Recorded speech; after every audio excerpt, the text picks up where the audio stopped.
আজকে আমরা যাচ্ছি এমহার্স্টে ববি আন্টির বাসায় বেড়াতে।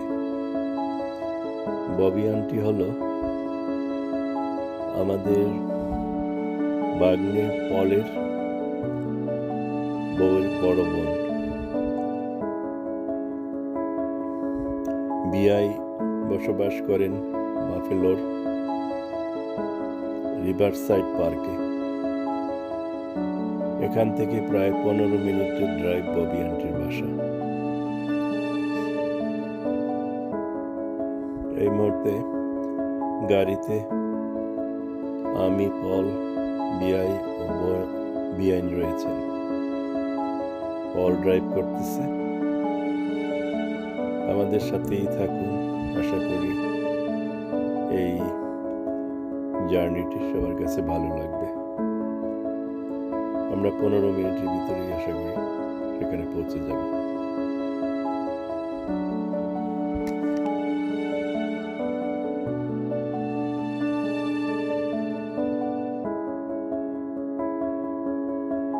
আমরা ইস্ট এমহার্স্ট এসে পৌঁছে গেছি। কিছুক্ষণের মধ্যেই ববি আন্টির বাসায়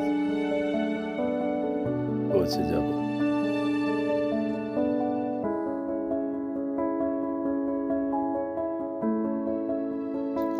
শহরটি খুবই পরিষ্কার পরিচ্ছন্ন। রাস্তাঘাটে কোনো ময়লা আবর্জনা নেই। চতুর্দিকে সবুজের সমাহার। খুবই ভালো লাগছে। বাড়িঘরগুলো খুবই সুন্দর, তেমন একটি পুরানো নয়। আমরা এসে পৌঁছে গেছি। পল ড্রাইভওয়েতে গাড়ি পার্ক করছে।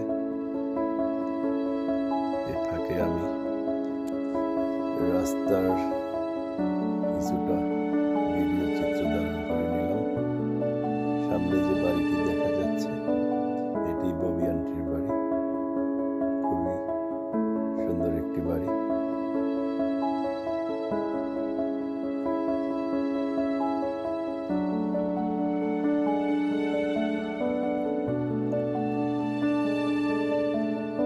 আমরা বাড়ির দিকে রওনা হলাম।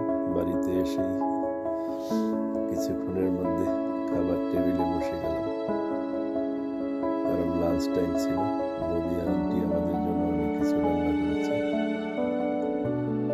আমি, বিআই বাইরে টেবিলে বিআইন আমাদেরকে খাবার পরিবেশন করছেন। পাশের টেবিলে আছেন আমাদের আঙ্কেল, অর্থাৎ ববি আন্টির হাজবেন্ড।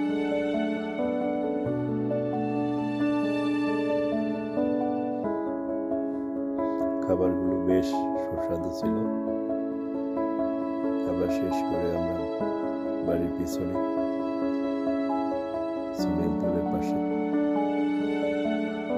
বিআই এবং আমি দাঁড়িয়ে কিছুক্ষণ কথাবার্তা বললাম। তারপর ঘরে এসে দেখি বাচ্চারা লুডো খেলতে বসছে। তার কিছুক্ষণ পরে সবাই চলে গেল সুইমিং পুলে সাঁতার কাটতে।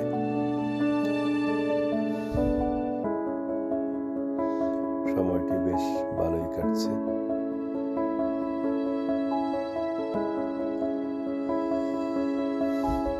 বিকালের দিকে আমি এবং বিআই চলে গেলাম নেবারহুডে একটু হাঁটাহাঁটি করতে এবং হেঁটে নেবারহুডটি দেখার জন্য।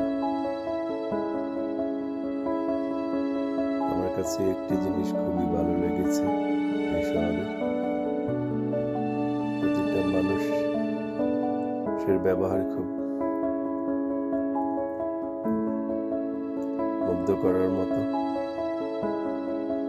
আমি যতগুলো মানুষের সামনে পড়েছি সবাই হাত তুলে হাই বলেছে এবং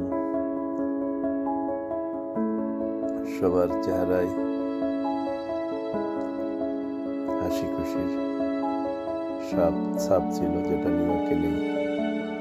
নিউ ইয়র্কের অনেক মানুষ এখানে সাধারণত কেউ কারোর সামনে পড়লে অপরিচিত কেউ হাই হ্যালো বলে না, কিন্তু এই শহরের চিত্রটা ছিল ভিন্ন। এখন আমরা একটি গল্ফ মাঠের সামনে দিয়ে যাচ্ছি। এই রাস্তাটি অনেকটা গ্রাম্য রাস্তার মতোই আমার কাছে খুবই ভালো লেগেছে এই রাস্তায় হাঁটতে। কয়েক মিনিট হাঁটার পরে বাড়িতে ফিরে আসলাম।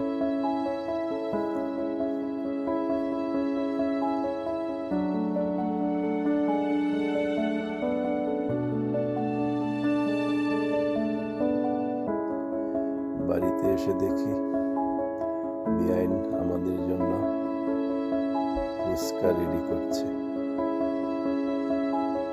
আমি অনেক বছর ফুচকা খাইনি। 2005 সালে বাংলাদেশে একবার খেয়েছিলাম। খেয়ে প্রায় সপ্তাহখানেক পেট খারাপ হয়ে বিছানায় পড়েছিলাম। তারপর থেকে ফুচকা দেখলেই ভয় লাগে, কিন্তু এখানে যেহেতু নিজের হাতে বানিয়েছে তাই খেতে আর কোনো ভয় নেই।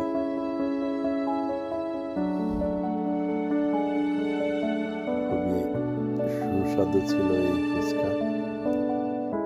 বিআইন আমাদেরকে বানিয়ে দিচ্ছিল আর আমরা খাচ্ছিলাম।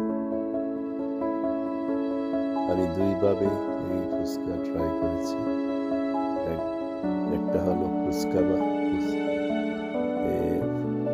ফুচকা, আরেকটা হলো চটপটি।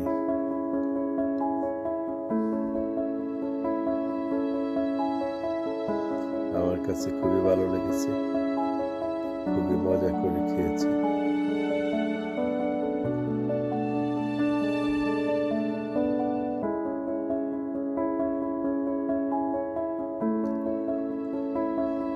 ববি আন্টির বাসায় যতক্ষণ ছিলাম বেশ আনন্দেই সময় কেটেছে।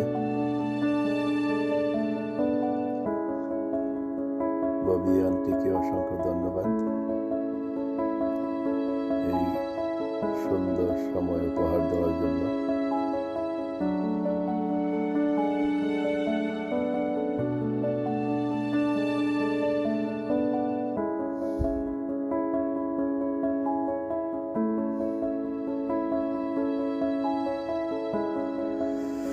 সবাই ধৈর্য ধরে ভিডিওটি দেখার জন্য অসংখ্য ধন্যবাদ।